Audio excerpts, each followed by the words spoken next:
Hello, Catalina Foothills, and good morning. This is Rob Penley, and I'm sitting in for John Stone and getting you ready for a sermon that John Stone will preach this coming Sunday as he begins our series on the Beatitudes, which begins our series on the Sermon on the Mount. And so in Matthew chapter 5, it says, "Seeing the crowds, Jesus went up on the mountain, and when he sat down, his disciples came to him. And he opened his mouth and taught them, saying," verse 3, "Blessed are the poor in spirit, for theirs is the kingdom of heaven. Blessed are the poor in spirit, for theirs is the kingdom of heaven." Now, as we start to lean into these Beatitudes, these blessed statements of Jesus, it's very important to remember that these are not a to-do list, that Jesus is being descriptive here, not prescriptive. He's not trying to low-key tell us what we're supposed to do to become worthy. He's saying, this is how I impact those who are in my kingdom. And this describes the work of God in the heart of a man or a woman or a child. He's not trying to smuggle in exhortations here.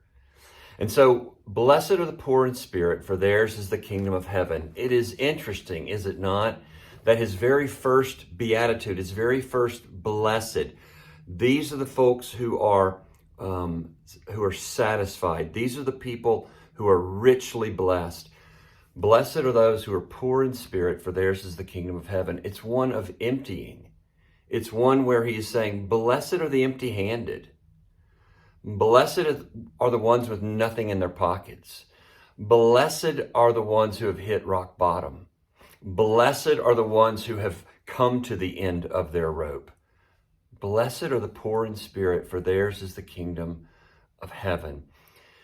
A friend of mine a few years ago decided to just do a little meditation on the Beatitudes, and I love the four things that he thought about blessed are the poor in spirit. He wrote, "Blessed are those whose lives don't add up, who wonder if they misread the signs somewhere along the way and feel left behind or trapped, for they'll be freed and found without reference to their merits. Blessed are those whose certainties have been stripped away by life, renewing their confusion, which is after all the mother of humility and curiosity. Blessed are the humble and the humiliated, for they have been relieved of the awful burden of self-righteousness, which is the great enemy of love. And finally, blessed are the heartbroken and discouraged, for cracks are where the light gets in." And so we begin our day with what some might say would be a downer. Blessed are the poor in spirit. But in actuality, it's an invitation that God empties us before he fills us, that we who have sensed our weakness, have known our need, whose frailty is palpable to us. Jesus says, blessed are the poor in spirit, for theirs is the kingdom of heaven.